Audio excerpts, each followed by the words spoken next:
You are watching the Wellness Hour, leader in medical news and information. I'm Randy Alvarez. Hot topic. Now, we've had Dr. Keller on the show before. All new photos today, and he's going to help us understand how you can have a natural-looking facelift. And according to Dr. Keller, even your friends won't know that you had anything done. With us, we have an expert on the topic, Dr. Keller. Welcome to the program. Thanks, Randy. It's good to be back. Now, for people that don't know you, okay, professor at UCLA, you teach the facial plastic surgeons. Why don't you tell us a little bit about your background, training? Yeah, basically, I have a private practice both in Santa Barbara and at UCLA. And my job there is to train the facial plastic surgery fellows in aesthetic surgery. And basically, that's a really rewarding topic. It's probably one of the most rewarding things I do is to train young minds. These people have already finished a residency. They're going into academics, and they're just brilliant people. And so it's really rewarding to contribute to their training. There are other people on the faculty as well. But, one of them even did the first face transplant at Is that right? Clinic. Yeah, it was pretty amazing. One of the guys that trained with you, yes, under you? Yeah. And, so it's fascinating to take these young minds and mold them. The first complete face transplant, anyway. So it's a great job. It's now, and because I think people in Santa Barbara, my show's been airing in Santa Barbara, airs all over the United States and Canada. We just got syndicated. But I think people take it for granted that in Santa Barbara, and I always say I'm not endorsing the doctor of the show, but I am endorsing you on this particular show because I know you do great work. But people travel from all over the world, from Dubai, to see you. Is that right? Is that still the case? People go to you when they want a natural-looking facelift. Well, Santa Barbara's a pretty small town. It's not a small town. It's a very sophisticated, wonderful city, and I wouldn't live anywhere else. So about a third of my practice is from Santa Barbara, a third of it's regionally, and a third of it's from all over the world. And that's been true for quite a number of years. And you do doctors, other doctors, facelifts, and celebrities, local celebrities, men. Are more and more men doing this, by the way? Today, my practice is almost a third men, but it's a little different. Men want different things than women. Obviously, a guy doesn't necessarily want to look beautiful. Okay, He wants to look with it, competitive, youthful. And so it's a little different type of orientation to the whole thing. Okay, now, one of the new things, I said, I invited you to come down on the program today, and you got on your plane, flew over here, so thanks again. But I said, what's new? Bring something new. And you have a new ebook. You show this ebook to patients, they go online, but it's filled with before and afters. It's really nice. Tell me about the ebook. Well, the ebook, we sort of wanted people to understand why we did what we did. So we wanted to create, and I know this sounds odd, but sort of a comic book with pictures and illustrations, and yet an explanation of why. And we're working on it. It's always a work in progress.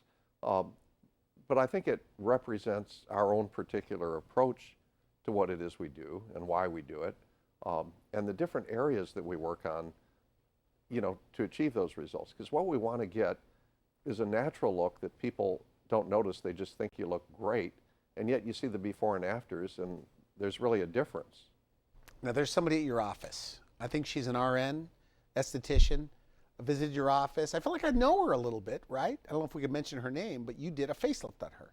I just found out. I thought she was about 42 max, right? Yeah, that's Maria. Yeah. And that's what, we've talked about it in the past. But because when I think of a facelift, respectfully, I think of a pulled back look. That's not everybody's fear. Some people would like a pulled back look, and they're desirous of that. There are people that are very happy with that. That's not our goal, because what we want to do is put all the structures of the face back to where they used to be. Now, you're not, there's volume loss and other things that are going on, so you're not going to achieve an 18-year-old look. Mm-hmm. But on the other hand, you can really, women age all of a sudden. They don't age in linear fashion. Around the time of menopause, for instance. So during menopause, they age faster, you're saying? Women age all of a sudden around the time of menopause. Okay. And it happens, a woman can lose 30% of her collagen in her skin and ligament area in 3 months, which is different than a guy. Guys' andropause progresses more linearly. Okay.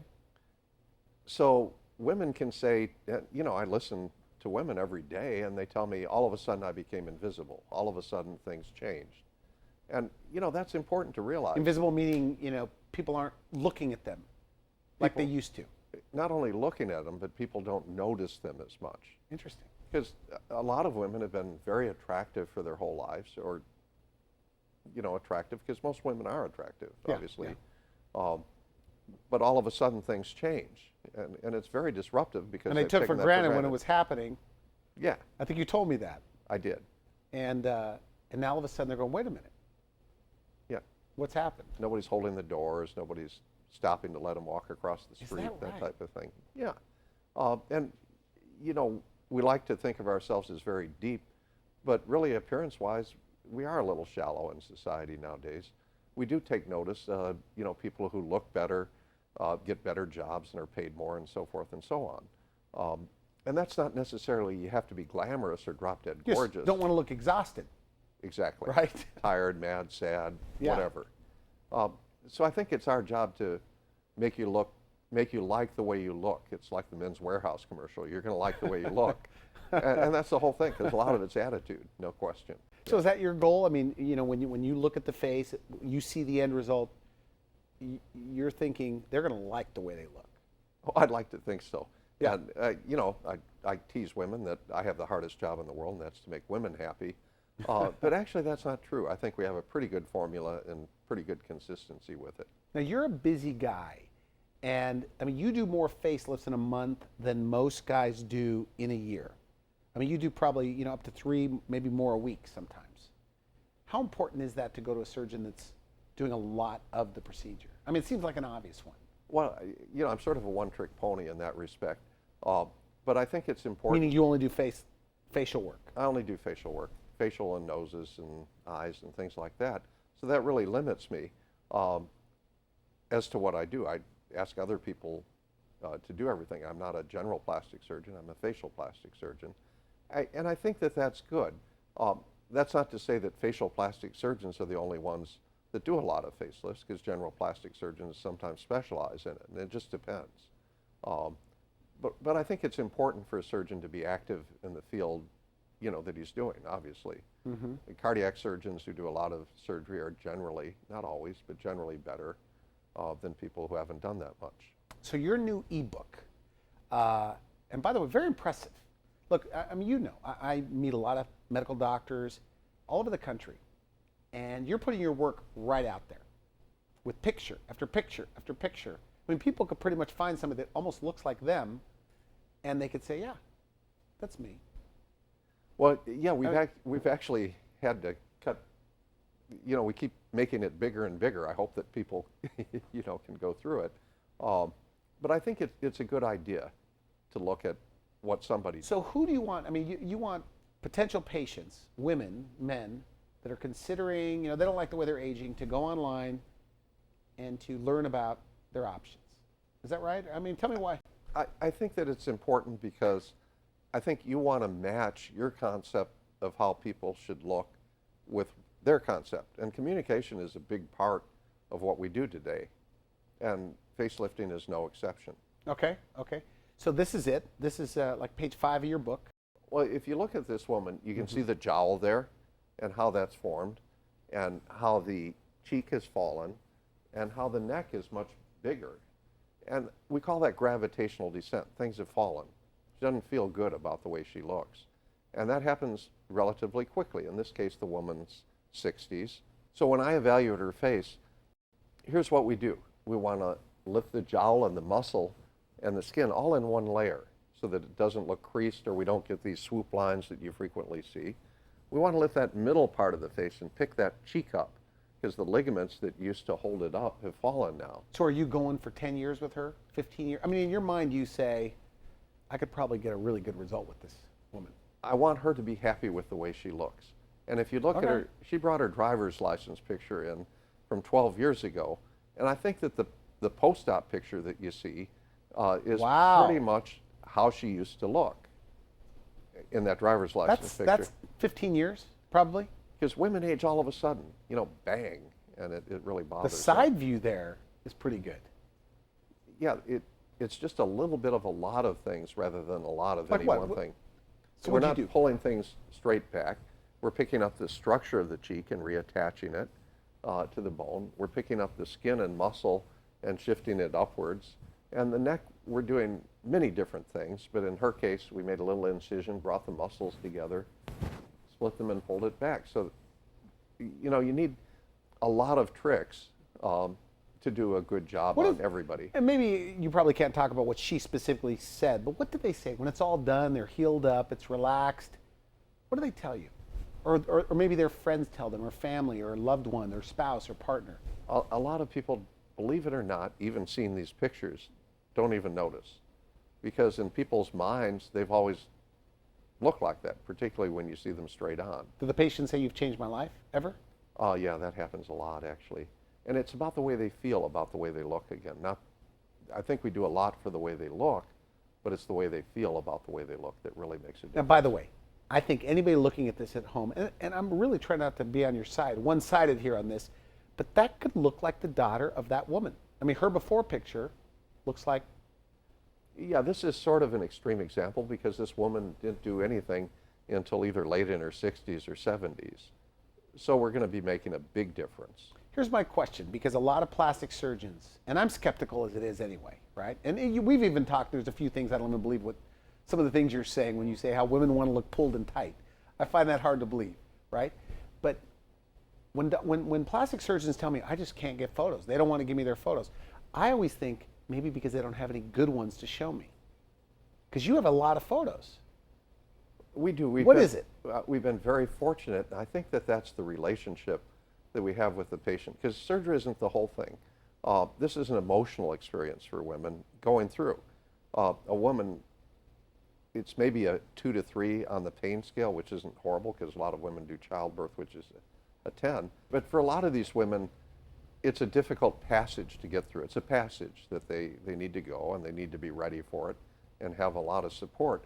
So our office provides a lot of support. The women in my office are naturally caring.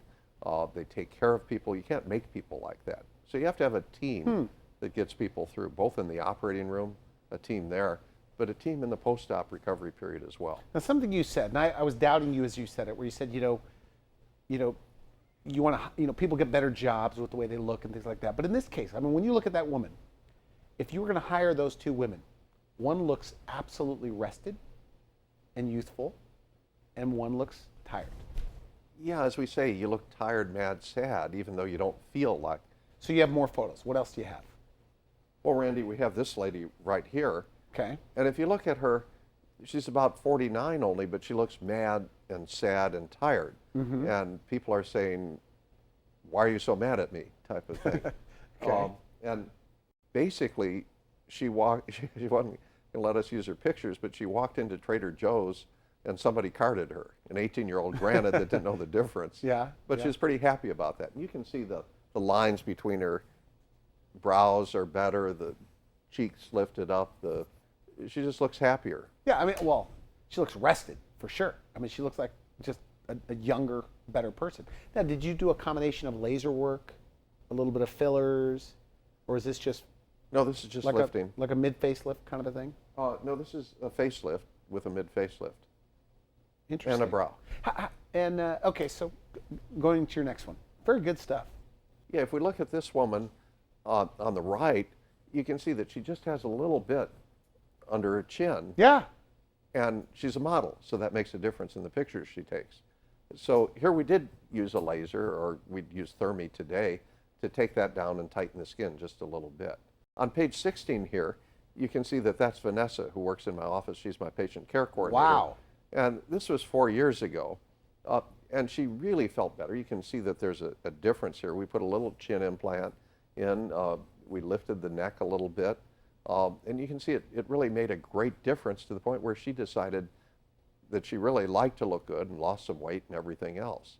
This doesn't show the weight loss, but you can see the difference. Well, that before, and I've met Vanessa, and she's a young woman.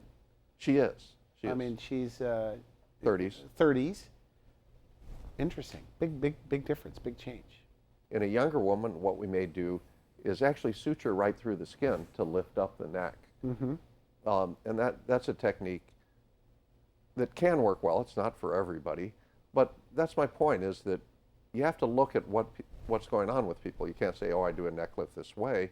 On page 19, you can see a woman here who has a different type of thing. It's a digastric muscle that's sagged, and we used to have to open up the neck and take a lot of it out. It's a muscle that helps to open the mouth, but it can become really big and produce a little lump. But with that web to pick it up and move it upwards, you can see that this is done very well for her. How long would that last? Long periods of time. 5 years, 10 years? Well, she's 5 years out now, I think, Okay. 4 or 5 years, and still looks Well, pretty see, much the you know, same. you go from looking a little bit sloppy or a little bit overweight to looking lean and fantastic. Yeah, and That's very nice. There's no weight loss here either. And that's a very common thing to say, is that, gee, you lost a little weight. The woman on the left and the woman on the right have muscle bands. And these are muscles, basically our neck has skin and muscle that's right underneath it. And there are layers of fat sometimes in between. But when we have these little muscle bands like I have right here, you can see that the ligaments of the neck that hold up the muscle relax and everything falls downward, and we see these two little Is it mostly the bands. lean? Because I see this, by the way, but it seems like thinner women, I see it on these bands. Thinner women, but it could be anyone. That's true. And as a matter of fact, if someone just liposuctions a heavy neck, that can uncover those bands, because those bands are covered with fat. Oh, I see. Okay. Yeah. Okay. So with this woman, you just did. And by the way, what's the downtime on that kind of a neck procedure? Well, you know, it's Ideally. at most often a week, because it can bruise, but women or men can wear a high collar Okay. or something like that to hide things. So people can be back to work fairly quickly anyway. And here's a guy, and this just illustrates neck problems are really important to guys. People call it a waddle, you know, type of thing. Neck waddles are concerned to a lot of men. They look tired and over the hill. We want to pick this guy up and really make him look great. Now, having said this, this is a good-looking neck for a guy, but not for a woman. You know, but it makes him look a lot better, a lot more with it, a lot more competitive. The next page is of a lady, and this illustrates she's just had a neck lift. But what we wanted her to do, women want to look good with their head down, because if they're at a wedding and have a picture taken from the side, I have a friend who's a photographer. He says a woman can pick up her chin and smile faster than my flash can reach her. You know? They know how to hide it then. Yeah, but they don't want to, and they get caught, and that's the embarrassing thing with the head down. Oh, so you made her pose like that with her head down a little bit? Yeah, in both the pre and the post. Okay. And the post, you'll notice, is more head down, because we want to be fair in our pictures and what we illustrate, than the pre. And a lot of our pictures are that way. And the mid-face, Randy, I don't think it's addressed enough. Because what we see is, you can see in this illustration. Is that kind of what it looks like underneath there? A little bit?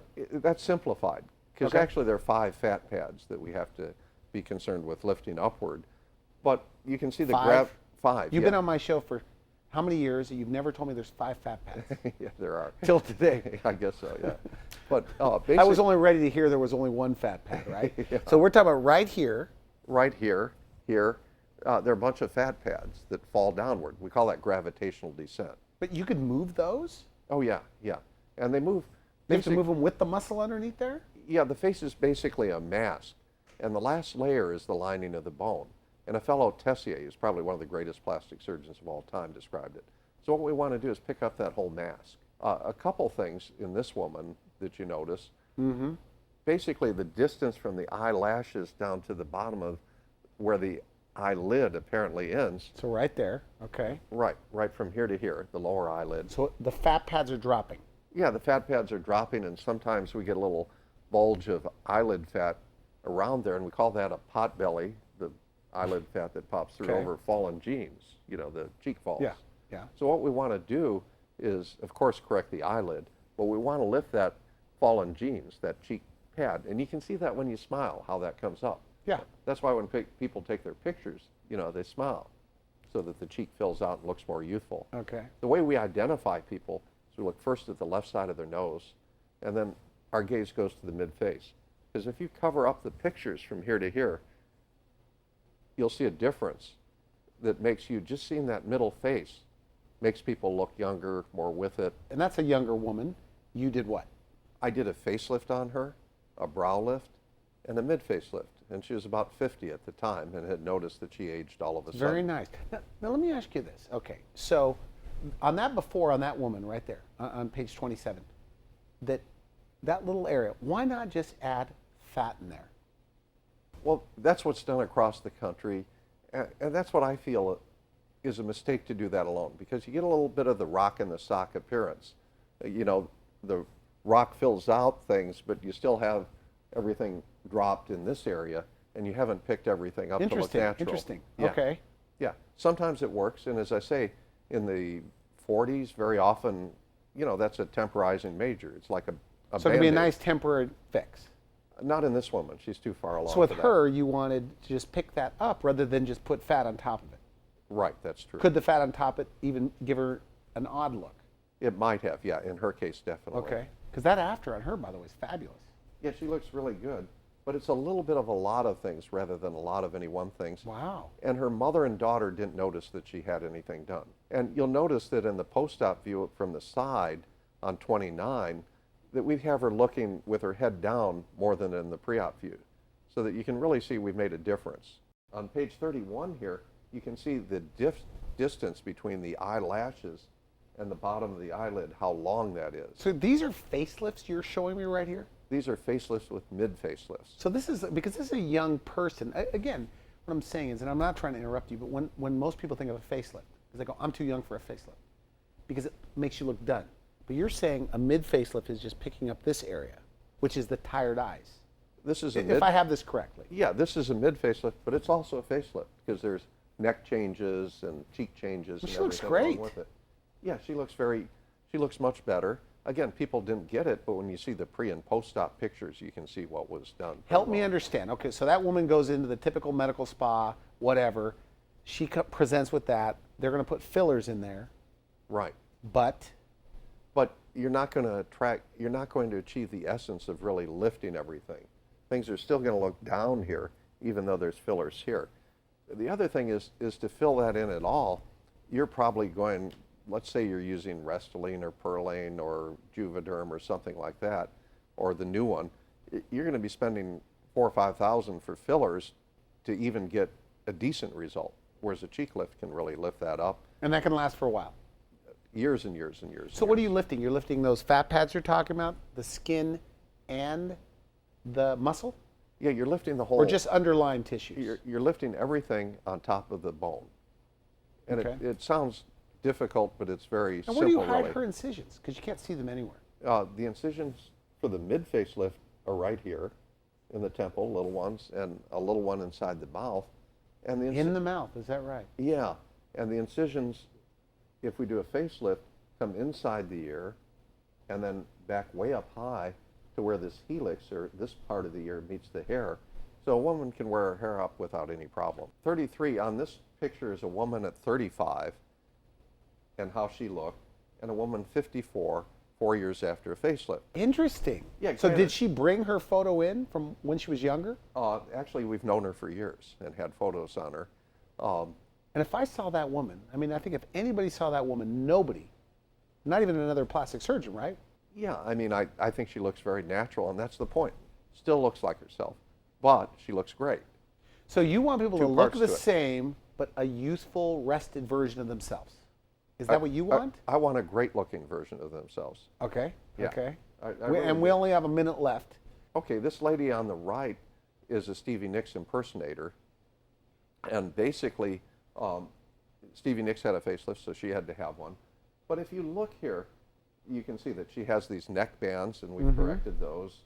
But this middle part of the face, if you just look from the eyes down to the mouth and look at the two areas, you can see that she looks much younger just by looking at her middle face.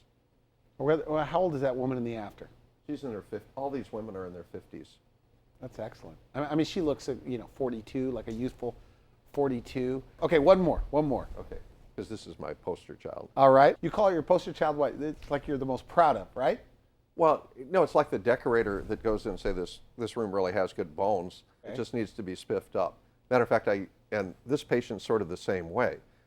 She has really good bones underneath, and we just have to clean everything up a little bit.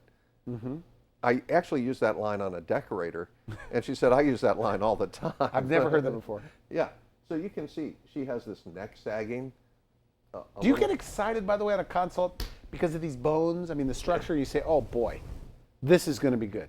No, I try and bring out a woman's own natural beauty. But do you have a hunch inside, like a gut feeling, like, wow, this is going to be good? This one turned out exceptional, I have to say. Okay. Yeah, and you can see how that cleans Look at up. that. I mean, but see, here's the thing. I got to tell you, in the world of attractiveness, you know, she's definitely not only younger looking, but more attractive. I mean, she's doubled her attractiveness, if that's possible. Yeah, this is a mature woman. This woman's in her 70s. She's actually 74. And you can see. She looked good before, I mean, in the 70s. Yeah, but if you look from the eyes down to the mouth, can you see how that middle part of the face really makes a difference? If you're just looking at that, you could see that, hey, this is a better looking So that person. after is not touched up or anything else? No, Okay. no. And matter of fact, I mean, that's what everybody wants. I mean, if they knew, I think if people knew they could get this kind of result, they would all do it. well, this result I don't get all the time, but everybody else is average, honestly. Yeah. I mean, because look, you have a lot of fun. We're out of time, so they go to your website. And by the way, if you're just tuning in, we're talking about a natural-looking facelift with Dr. Keller. He has a brand new ebook where he very revealing, shows his work, and gives you a little bit of the philosophy of what's behind it. Is that correct? And you just flip right through it like you're reading a book. Yeah, we want to show people why we do what we do. They don't have to download it. I mean, it's right there on your website. It is. And final message, because a lot of women, and by the way, do you have people that come in, because you're on TV, do you have people that say, I've been watching you for years and I finally came in? Does that ever happen? Absolutely, but usually it's a combination of things. They'll see me, they'll go to the website, they'll talk to some of their friends who have had things done, so forth and so on. And that's. But a lot of people do see you on TV? They do, yeah. Okay. And, so what, do you think people wait too long sometimes? Like, do they ever say, I should have done this years ago? Oh, they say that all the time, but really, a woman is only ready, or a man's only ready to do things when he's ready. And that's the time to do it. When you're ready to do it, you're ready to do it, and that's about it. If you're not ready to do it, you're not ready to do it. Okay, doctor, always a pleasure to have you. Thank you very much. And by the way, this is excellent work. Very good stuff. They go to your website, get the ebook. I'm Randy Alvarez. You're watching The Wellness Hour. I wish you could help. Thanks for watching The Wellness Hour, the leader in medical news with your host, Randy Alvarez, the authority on health issues.